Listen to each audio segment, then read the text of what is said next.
നമസ്കാരം. മനസ്സിന് സന്തോഷം നൽകുന്ന ശുഭപ്രതീക്ഷകൾ ഉണർത്തുന്ന കൊച്ചു കൊച്ചു വിശേഷങ്ങളുമായി ഒരിത്തിരി നേരം.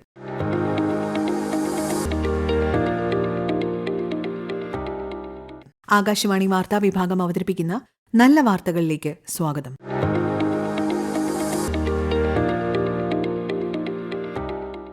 പോരാട്ടങ്ങളുടെ കഥ അവസാനിക്കുന്നില്ല. ശാരീരിക പരിമിതികളെ അതിരറ്റ ഇച്ഛാശക്തി കൊണ്ട് നേരിട്ട് അഭിലാഷങ്ങൾ പൂർത്തീകരിക്കുന്നവരുടെ കഥ നല്ല വാർത്ത പലപ്പോഴും ശ്രോതാക്കളുമായി പങ്കുവയ്ക്കാറുണ്ട്. അത്തരമൊരു പോരാട്ട വീര്യത്തിന്റെ നേരനുഭവമാണ് ഇനി. ആത്മവിശ്വാസം കൊണ്ട് ആകാശം തൊട്ട തിരുവനന്തപുരം വിളപ്പിൽ ശാല സ്വദേശിയായ ശ്യാം 12,000 അടി ഉയരത്തിൽ നിന്ന് ആകാശച്ചാട്ടം സ്കൈ ഡൈവിംഗ് നടത്തിയ 23-കാരൻ. സ്കൈ ഡൈവിംഗ് ചെയ്യുന്നവർ നിരവധി ഉണ്ടെങ്കിലും എന്താണ് ശ്യാമിന്റെ പ്രത്യേകത എന്നല്ലേ? ശ്യാമിന് ജന്മനാ ഒരു കാലില്ല. മാത്രമല്ല, കിഡ്നി മാറ്റിവെക്കൽ ശസ്ത്രക്രിയ കഴിഞ്ഞിട്ട് 1 വർഷം മാത്രം. ഇനിയും തീർന്നില്ല. പലവിധ രോഗങ്ങൾക്ക് ഈ പ്രായത്തിനുള്ളിൽ നിരവധി ശസ്ത്രക്രിയകൾ നേരിട്ടിട്ടുണ്ട് ഈ യുവാവ്.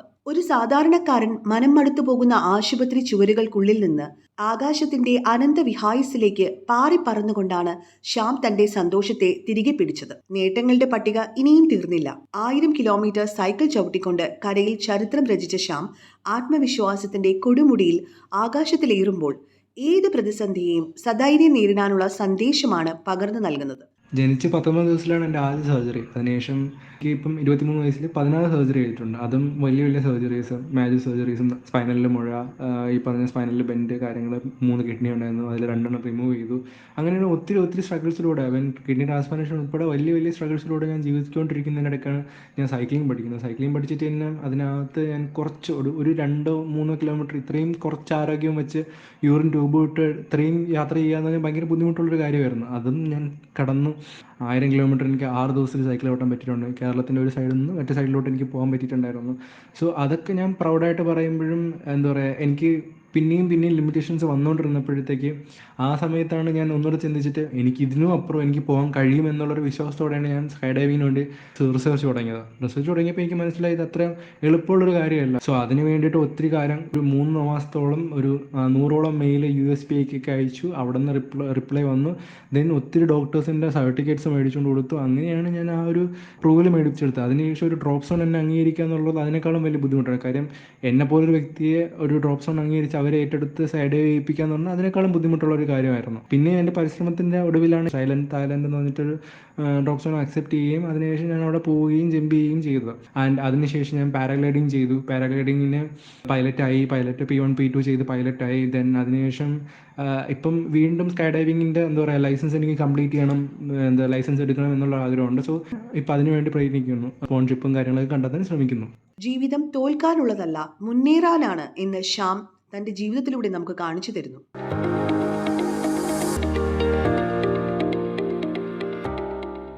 ആരോഗ്യമുള്ള കുഞ്ഞുങ്ങളാണ് ആരോഗ്യമുള്ള തലമുറയുടെ അടിസ്ഥാനം.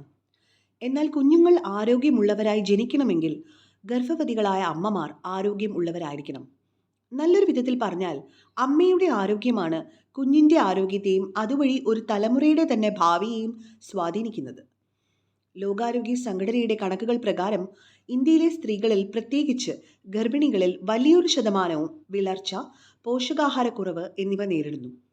ഇത് തൂക്കക്കുറവും ആരോഗ്യവും ഇല്ലാത്ത കുഞ്ഞുങ്ങളുടെ ജനനത്തിന് കാരണമാകുന്നു. പരിഹാരമായി ആരോഗ്യമുള്ള അമ്മമാരെ വാർത്തെടുക്കുന്നതിന് ആരംഭിച്ച കേന്ദ്ര ആവിഷ്കൃത പദ്ധതിയാണ് പ്രധാനമന്ത്രി മാതൃവന്ദന യോജന. ഗർഭിണികളായ സ്ത്രീകൾക്ക് 6,000 രൂപ 3 ഗഡുക്കളായി സാമ്പത്തിക സഹായം അനുവദിക്കുന്ന പദ്ധതിയാണിത്. പദ്ധതി തനിക്ക് ഏറെ പ്രയോജനകരമായതായി പത്തനംതിട്ട നെടുമ്പ്ര സ്വദേശി റെജിൻ റെജി. എൻ്റെ പേര് റെജിൻ റെജി. ഞാൻ നെടുമ്പ്രം പഞ്ചായത്ത് പരിധിയിലുള്ള ആളാണ്. എനിക്ക് എൻ്റെ ആദ്യത്തെ പ്രസവത്തിന് പ്രധാനമന്ത്രി മാതൃവന്ദന യോജന വഴി 5,000 രൂപ 3 ഗഡുക്കളായി ലഭിച്ചിരുന്നു. ഞാൻ ഒരു പാർട്ട് ടൈമായിട്ട് വർക്ക് ചെയ്യുന്നൊരു വ്യക്തിയാണ്. എന്നെ സംബന്ധിച്ചിടത്തോളം ഈ ആനുകൂല്യം ലഭിച്ചത് വളരെ സന്തോഷമാണുള്ളത്. അതുകൂടാതെ എനിക്ക് എൻ്റെ ഡെലിവറിക്ക് വേണ്ടിയൊക്കെയുള്ള ആവശ്യങ്ങൾക്കും ഒക്കെ എനിക്ക് ഈ പൈസ കൊണ്ട് ഉപകാരമായിരുന്നു. വളരെ നന്ദിയുണ്ട്. എന്നെ ഇതിനകത്ത് ഉൾപ്പെടുത്തിയതിന് വളരെ നന്ദി. ഞങ്ങളുടെ വാർഡ് മെമ്പറാണ് ഞങ്ങൾ ഇതിനകത്ത് ഉൾപ്പെടുത്തിയത്. ഞങ്ങളുടെ അംഗൻവാടി ടീച്ചറുമാണ് എന്നോട് ഇതെല്ലാം പറഞ്ഞ് എൻ്റെ പ്രൂഫും കാര്യങ്ങളും എല്ലാം മേടിച്ച് എനിക്കിതിനകത്ത് ഇത് അംഗമായിക്കാൻ എന്നെ സഹായിച്ചത് അവരാണ്. ഞാനിത് അറിഞ്ഞതും അംഗൻവാടി ടീച്ചർ വഴിയാണ്. പിന്നെ ഞങ്ങളുടെ വാർഡ് മെമ്പർ വഴിയും അംഗൻവാടി ടീച്ചർ വഴിയുമാണ് ഈ കാര്യങ്ങളെല്ലാം അറിയാൻ സാധിച്ചത്.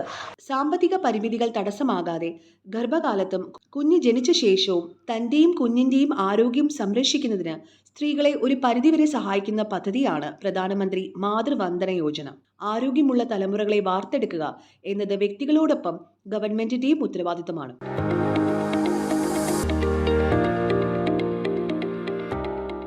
പലസ്തീൻ കാതടുപ്പിക്കുന്ന ബോംബ് സ്ഫോടനങ്ങളുടെയും കരളലിയിപ്പിക്കുന്ന രോദനങ്ങളുടെയും നാട്, വിവിധ രൂപത്തിൽ പതിറ്റാണ്ടുകളായി ദുരിതം പേറുന്ന നാട്. അവിടെ നിന്ന് എന്ത് നല്ല വാർത്ത എന്നല്ലേ ഇപ്പോൾ ശ്രോതാക്കൾ ചിന്തിക്കുന്നത്? സമാധാനം എന്നത് കേട്ടുകേൾവി മാത്രമായ ഒരു ജനതയെ സമാധാനത്തിലുള്ള നൊബേൽ സമ്മാനത്തിനായി പരിഗണിക്കുന്നു. പലസ്തീനിലെ അഭയാർത്ഥികളുടെ നാടക സംഘമായ ദി ഫ്രീഡം തിയേറ്റർ 2024 സമാധാന നൊബേൽ സമ്മാനത്തിന് നാമനിർദ്ദേശം ചെയ്യപ്പെട്ടു. കലയിലൂടെയുള്ള ചെറുത്തുനിൽപ്പ് ലക്ഷ്യമിട്ട് 2006 വെസ്റ്റ് ബാങ്കിലെ ജെനിൻ അഭയാർത്ഥി ക്യാമ്പ് കേന്ദ്രമാക്കിയാണ് ഒരു സംഘം കലാകാരന്മാർ നാടക സംഘത്തിന് രൂപം നൽകിയത്. 1,00,000 പേരാണ് ഈ അഭയാർത്ഥി ക്യാമ്പിലുള്ളത്. സ്ഥാപിതമായതു മുതൽ നിരവധി അക്രമങ്ങൾക്കാണ് ഈ നാടകവേദി സാക്ഷ്യം വഹിച്ചത്. സ്ഥാപക നേതാവിന്റെ കൊലപാതകം മുതൽ കുട്ടികൾ ഉൾപ്പെടെയുള്ള കലാകാരന്മാരെ അന്യായമായി വർഷങ്ങളോളം തടവിലാക്കുന്നതുവരെ അസഹനീയമായ നിരവധി ദുരിത പർവ്വങ്ങൾ നേരിട്ടിട്ടുണ്ട് ദി ഫ്രീഡം തിയേറ്റർ.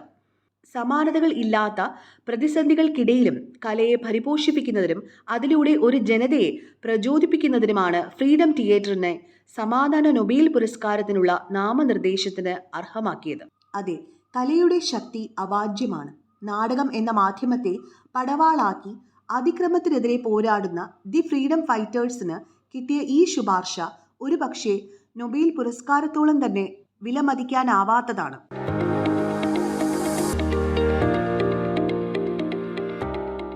ഇനി സഹജീവി സ്നേഹത്തിന്റെ വറ്റാത്ത നീരുറവയുടെ ഒരു വാർത്ത കേൾക്കാം. വേനൽ തുടങ്ങിയ ഈ സമയത്ത് മനസ്സിന് കുളിരേകുന്ന ഒരു നല്ല വാർത്ത. കുടിവെള്ളമില്ലാതെ കഷ്ടപ്പെടുന്ന നിരവധി മനുഷ്യർക്ക് സ്വന്തം ചിലവിൽ കിണർ നിർമ്മിച്ചു നൽകുന്ന മലപ്പുറം കോട്ടൂർ സ്വദേശിയായ VP മൊയ്തുപ്പ ഹാജി കിണറും അതിനോടനുബന്ധിച്ച മോട്ടോർ പമ്പും ജലസംഭരണിയും സ്ഥാപിച്ച് ഒരു നാടിനാകെ ദാഹജലം എത്തിക്കുന്നു മൊയ്തുപ്പ ഹാജി. 2006 ആരംഭിച്ച ഈ സന്നദ്ധ പ്രവർത്തനത്തിന് അദ്ദേഹം നൽകിയിരിക്കുന്ന പേര് നന്മ കുടിവെള്ള പദ്ധതി. ഇതുവരെ ജലക്ഷാമം രൂക്ഷമായ പ്രദേശത്തിലുള്ള 625ഓളം കുടുംബങ്ങൾക്ക് കുടിവെള്ളം എത്തിക്കാനായി എന്നതാണ് ഏറ്റവും വലിയ നന്മ. സ്വന്തം അധ്വാനത്തിൽ നിന്നുള്ള വരുമാനം കൈമുതലാക്കിയാണ് മൊയ്തുപ്പ ഹാജി നന്മ കുടിവെള്ള പദ്ധതിയുമായി മുന്നോട്ട് പോകുന്നത്. ഞാൻ VP മൊയ്തുപ്പ ഹാജി. പ്രവാസ ജീവിതം കുറേ കാലം ഞാൻ വിദേശത്തായിരുന്നു. പ്രവാസ ജീവിതം അവസാനിപ്പിച്ച് നാട്ടിൽ വന്നപ്പോൾ തന്നെ ഞാൻ വീടിന് അതുപോലെ തന്നെ കിണറിനൊക്കെ സ്ഥാനനിർണ്ണയം നടത്താറുണ്ട്. അപ്പോൾ ഈ സ്ഥാനനിർണ്ണയം നടത്തുമ്പോൾ അതിൽ കിട്ടുന്ന ഫണ്ടുകളെല്ലാം സ്വരൂപിച്ചുകൊണ്ടും അതുപോലെ തന്നെ ഈ മറ്റ് ബിസിനസ് ഭാഗങ്ങളിൽ നിന്നൊക്കെ ഞാൻ എൻ്റെ ലാഭവിഹിതവും എൻ്റെ സ്വന്തം പൈസയുടെ ഭാഗങ്ങളും എല്ലാം സ്വരൂപിച്ചുകൊണ്ട് അതിൽ നിന്ന് കിട്ടുന്ന ലാഭവിഹിതങ്ങളെല്ലാം ഞാൻ മാറ്റിവെച്ചുകൊണ്ട് ആ പണം ഒരുക്കൂട്ടിക്കൊണ്ടാണ് ഞാൻ എന്ത് ചെയ്തത്, ഈ നന്മ കുടിവെള്ള പദ്ധതി എന്ന ഈ ജീവകാരുണ്യ പ്രവർത്തനം സംരംഭമായി തുടങ്ങി. ഇന്ന് കേരളത്തിലെ മലപ്പുറം അതുപോലെ തന്നെ കോഴിക്കോട്, പാലക്കാട് ജില്ലകളിലായിട്ട് 30 നന്മ കുടിവെള്ള പദ്ധതി പൂർത്തിയാക്കി. ദൈവ അനുഗ്രഹം കൊണ്ട് തന്നെ ഇന്ന് ഒരുപാട് പേര്, ആയിരക്കണക്കിന് ആളുകൾ വെള്ളം കുടിച്ചുകൊണ്ടിരിക്കുന്നുണ്ട് എന്നുള്ള സന്തോഷ വാർത്ത അറിയുമ്പോൾ നമുക്ക് മനസ്സിന് വളരെ വളരെ അങ്ങേയറ്റം ശാന്തിയാണ്.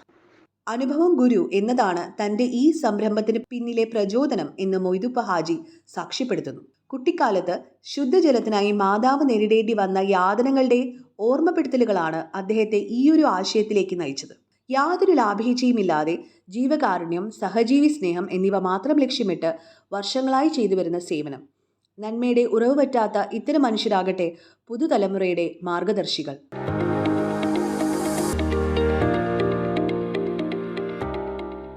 നല്ല വാർത്തയെക്കുറിച്ചുള്ള ശ്രോതാക്കളുടെ അഭിപ്രായം nallavaartha@gmail.com എന്ന ഇമെയിൽ ID അറിയിക്കാവുന്നതാണ്. ശ്രോതാക്കളുടെ അഭിപ്രായങ്ങൾക്കായി ഞങ്ങൾ കാത്തിരിക്കും. നല്ല വാർത്ത അവതരിപ്പിച്ചത് തിരുവനന്തപുരം പ്രാദേശിക വാർത്താ വിഭാഗം. ഏകോപനം അവതരണം മയൂഷ AM. തയ്യാറാക്കിയത് ലിൻസ സിറാജ്. നല്ല വിശേഷങ്ങൾ നിറഞ്ഞ നല്ല നിമിഷങ്ങളുമായി ശ്രോതാക്കളിലേക്ക് അടുത്ത ശനിയാഴ്ച വൈകുന്നേരം 6:40 വീണ്ടും എത്താം. ശുഭാശംസകൾ നേരുന്നു.